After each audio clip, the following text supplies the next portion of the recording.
So it's a protein body, but what it is a hollow protein cylinder that allows us to break down special protein molecules if we need to, one at a time. It does so by tagging each one with a special molecule called ubiquitin. Ubiquitin just comes from the word ubiquitous, which means everywhere, common. It does a lot of things.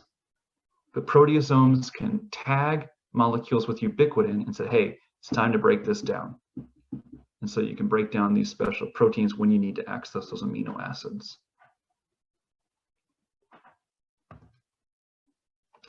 So they're just hollow chambers. And so if we have a misfolded protein that we don't need anymore, we can break it down. We talked about the scariness of prions and chronic wasting disease and how chaperone proteins might help us build those together. Proteasome technology may allow us to build up special proteasomes that can go in and help break down those prions, hopefully. As of right now, we're not there yet, but I'm sure that we will soon.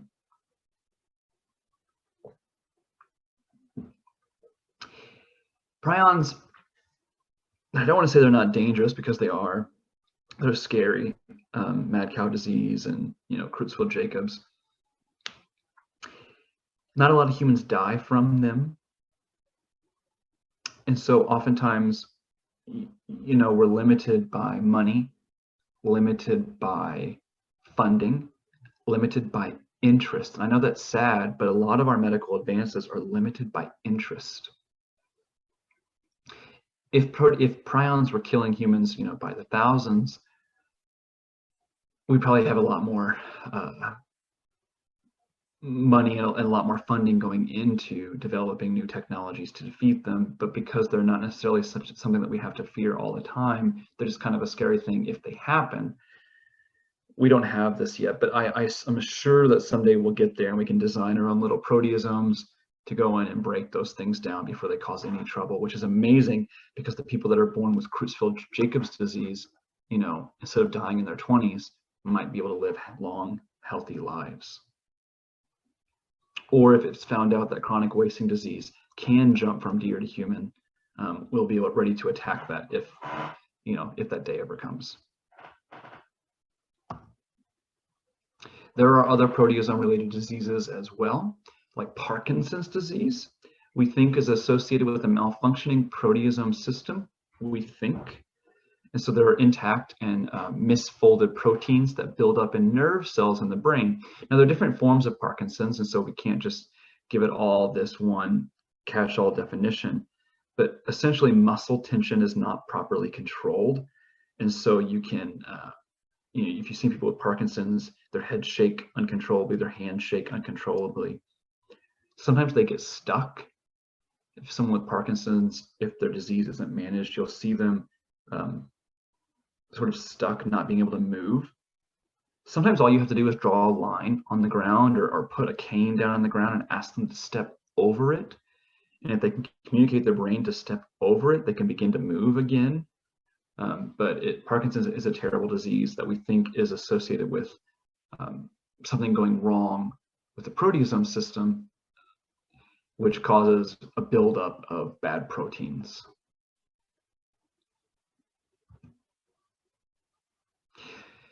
In the same branch as lysosomes, we have what's called a peroxisome. And so it is kind of like a lysosome, but it's a buildup of oxidases and catalases. So hydrogen peroxide is toxic to our cells. But a lot of our metabolic pathways release hydrogen peroxide as a byproduct. And so we have to have a way to break that down. So we have things called peroxisomes, which break down hydrogen peroxide into things that are okay, like water and oxygen.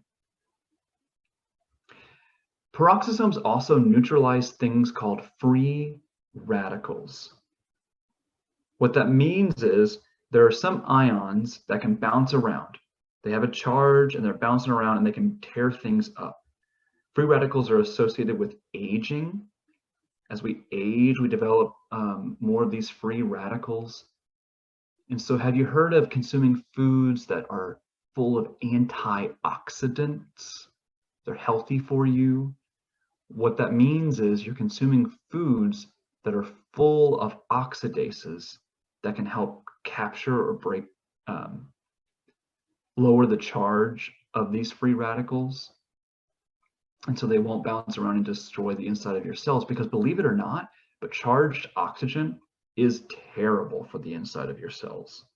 And so even though we're bringing in oxygen all the time, it's not necessarily a free radical until it reaches the end of our metabolic pathways. And so we have to have a way to deal with that. But we think that free radicals play a giant role in why our cells break down as we age. That and the telomeres on the end of our genes get longer and longer and longer, but that's another conversation for a different day. All right, mitochondria, these are the ones that maybe you remember, mitochondria, powerhouse of the cell. Hopefully, if you were in my biology, you recall that mitochondria, we can no longer just say powerhouse of the cell, but we have to say, do you remember? The site of ATP synthesis via oxidative phosphorylation.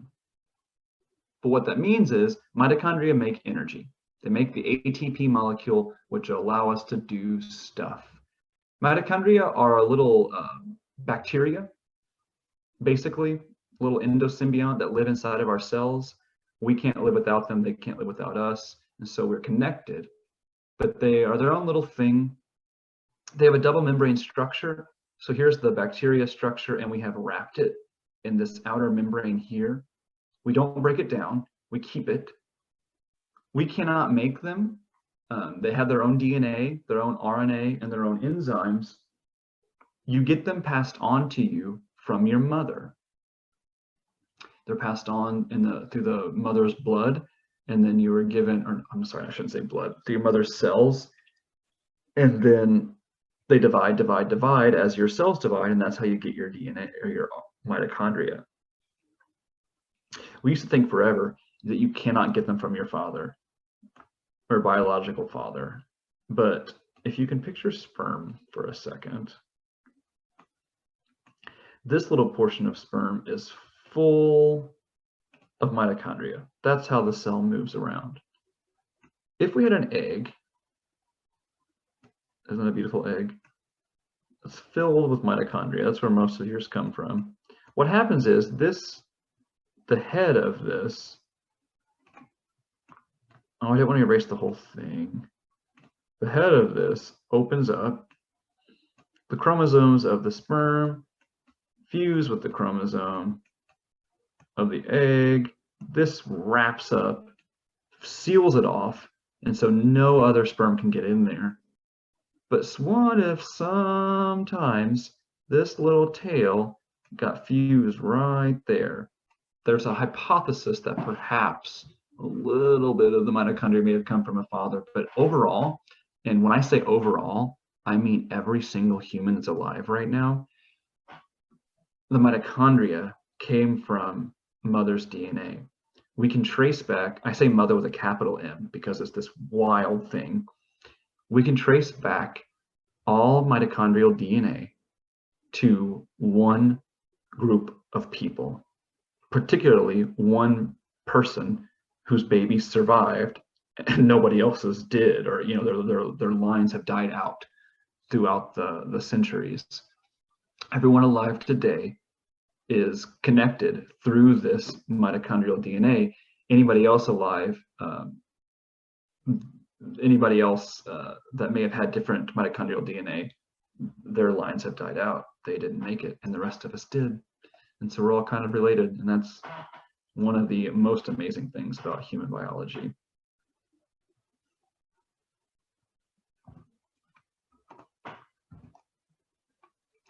Inside of a mitochondria, they can replicate themselves, so they have their own little mitochondrial DNA, a little twisted strand. They process DNA. They have 37 genes. our DNA is double helical. Mitochondria has a circular DNA like bacteria. They're only inherited from the mother. And here's the story I was talking about with ribosomes having the same, with mitochondria having the same shaped ribosomes as bacteria, because they essentially are a bacteria, just wrapped up in a little casing, and we keep them, and they do great, amazing things for us. Here's an actual picture of a mitochondria, which once again is insane that we can just take pictures of these things. But here it is. Somebody has dyed it for us so we can see the inner and outer membrane. The inner membrane is folded over and over and over and over again to increase surface area. You call the inside of a mitochondria the matrix, and the folds themselves are called cristae.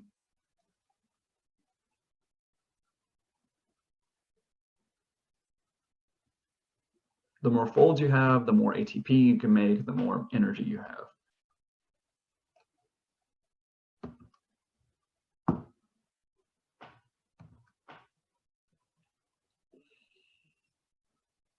All right, so now let's get to the big one. Now that we talked about all the other, side organelles, let's talk about the big main one, the nucleus.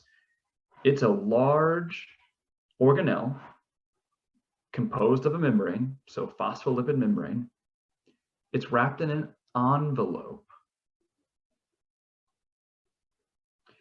Inside of the nucleus, there's a lot going on. There's your DNA, there's RNA, there's these grainy threaded chromatin. And so we call the inside nucleoplasm. In the center of the nucleus, there's a special dark little spot called the nucleolus, or plural, nucleoli.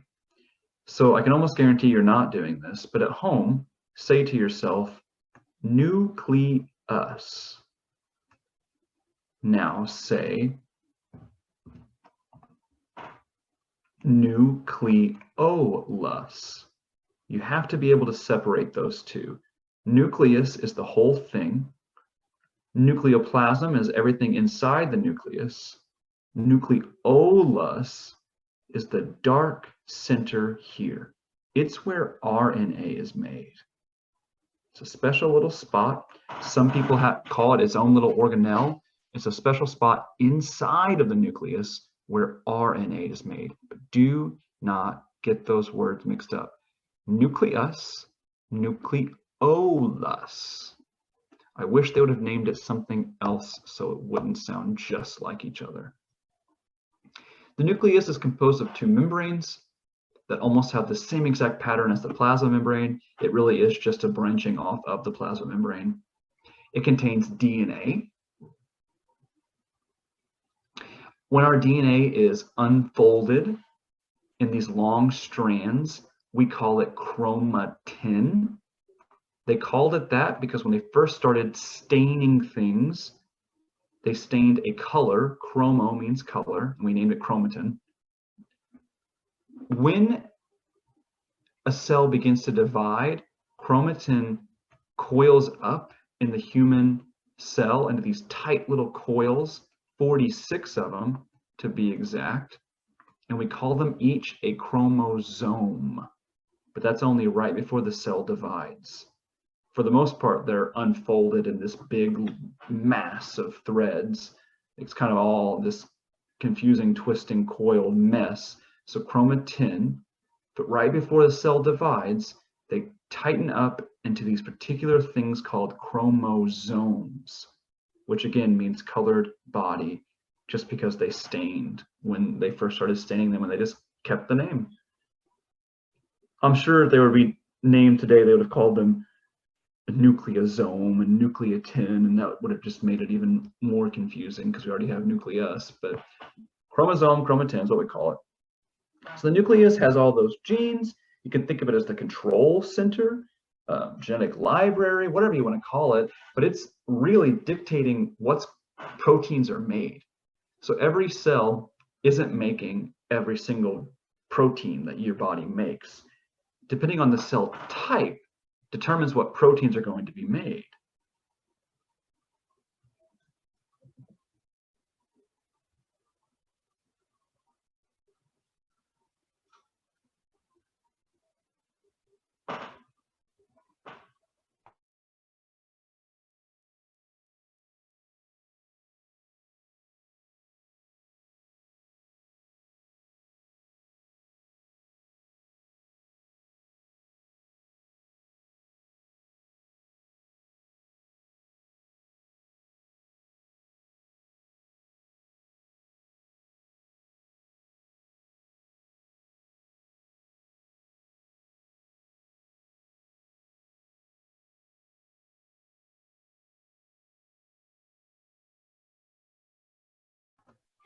All right, I'm still here. I think I lost you for a second.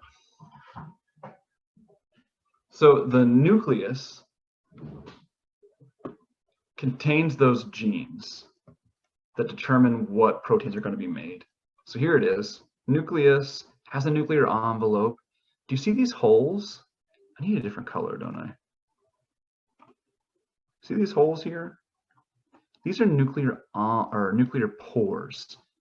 It's what allows the mRNA made inside here to leave and go out to the ribosome. And they do so in special little containers called vaults, but they leave here and they can go out and determine the order and sequence for amino acid attachment. But here's the pore, and so little vaults attach here, filled with RNA, leave that pore and get sent out into the cytoplasm to be read by the ribosomes so we can make that protein.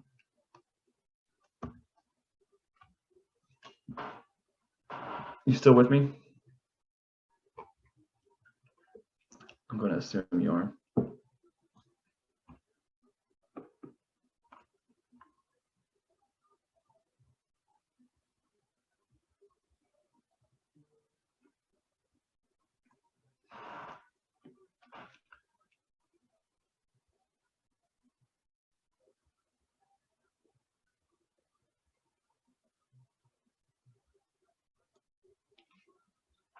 "15 of you are, anyway."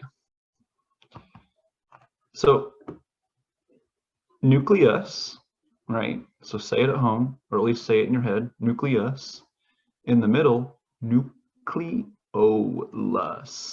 or nucleoli, plural. It's a dark staining sphere within the nucleus. Took us a long time to understand what it did, but it's a place where we can make RNA. Specifically, we make a version of RNA called rRNA. I don't know why I'm writing this out, but there you go. A special version called rRNA. rRNA is the scaffolding for ribosomes. It's like the skeleton that allows us to build ribosomes. So really, you could think of the nucleolus as being the site of ribosome production, because they had to come from somewhere. The mitochondria, we know, came from itself. The nucleus is basically an attachment of the plasma membrane, and the ER and Golgi come off of that, and the lysosome and peroxisome come off of the Golgi. And so ribosomes had to come from somewhere, right? When a cell divides, you have, your nucleus, but where did the ribosomes come from? We make them here in the nucleolus.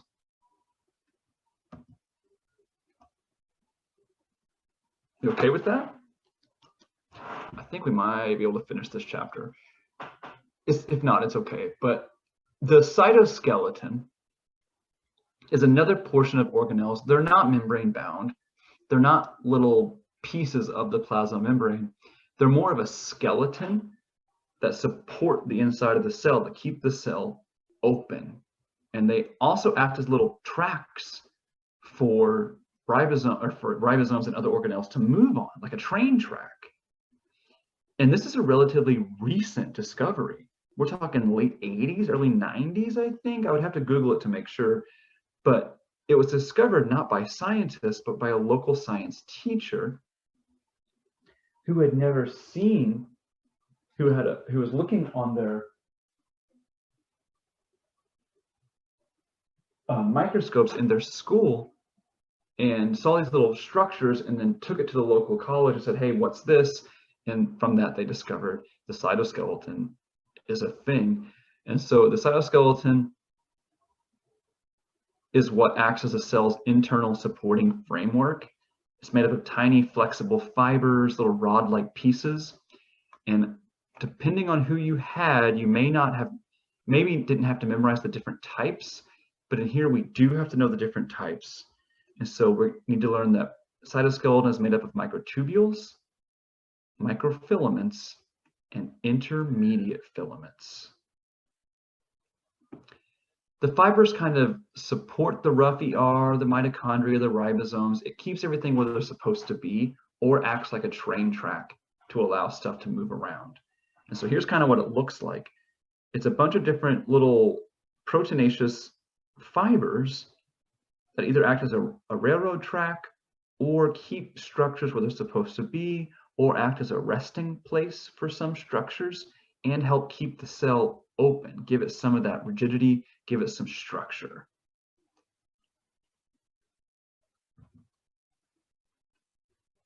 So we have to learn some new words, perhaps. The microtubules are hollow tubes made of tubulin. That shouldn't be too bad, right? Tubules made of tubulin. They're the ones that help determine the shape of the cell and distribute the organelles. They're a little bit big, or they're 25 nanometers, so they're a little bit bigger. They're in this cylindrical shape. Microtubules, tubulin, bigger, determine shape of the cell and distribution of organelles. Microfilaments are going to play a big role when we talk about muscle contraction. They're smaller.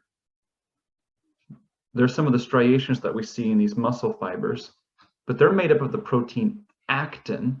Think actin equals active. They strengthen the cell surface,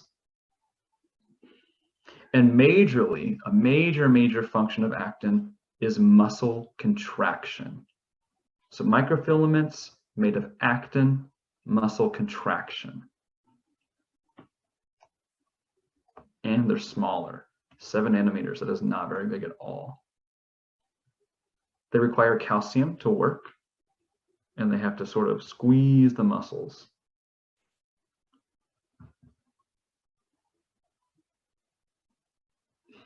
The in-between size, intermediate, it's in between the microtubule and microfilament, made of tough, strong, and soluble fibers. Look at that. It looks just like those strong fibers you'd see holding up bridges, or that you see wrapped around the electric wires. It's the same physical mechanism. It's these twisted, strong fibers that resist pulling forces on the cell and help form desmosomes, which attach cells together.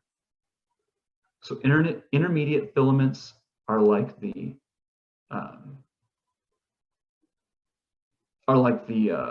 rope, the structures, the steel ropes, steel cables that hold bridges together. You know, they provide tensile strength, which means they can resist stretching,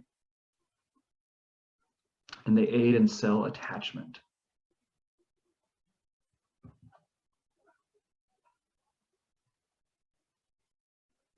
There are other little organelles which we often kind of ignore, called centrosomes. They're like little barrels. A centrosome is this circle inside of a cell that has two little things called a centriole. Their main function is to make sure that DNA goes to the right place during cell division. And so an animal cell will have two, and they will be in right angles to one another, two centrioles inside of a centrosome.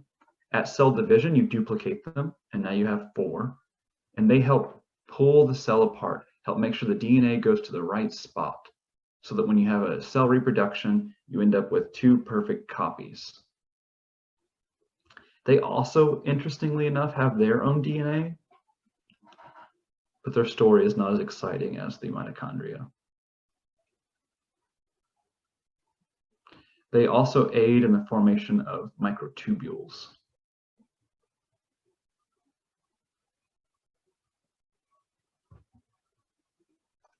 And so here they are. The centrosome come as two centrioles at 90-degree angles to one another. Centriole, centriole. The microtubules that develop do so in a very, very particular pattern called a 9 plus 0. 3, 6, 9. They do so in this 1, 2, 3, 4, 5, 6, 7, 8, 9. See that 9 and nothing in the middle. Sometimes we'll learn about one that has a 9 plus 1 pattern, like that. But the centrioles have a 9 plus 0, which means hollow opening. We think that centrioles are also where cilia and flagella, the long little fingers that we saw on the end of the pseudostratified cells, the ciliated cilia, arise from these centrioles. So the centrosome is the whole thing, centriole is the individual piece. You have one major one and then another that is broken off and developed from that.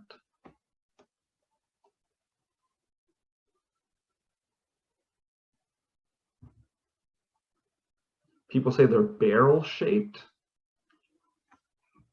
but a main function of them is this one right here. Organization of the mitotic spindle during mitosis, and they may also form the base of cilia and flagella.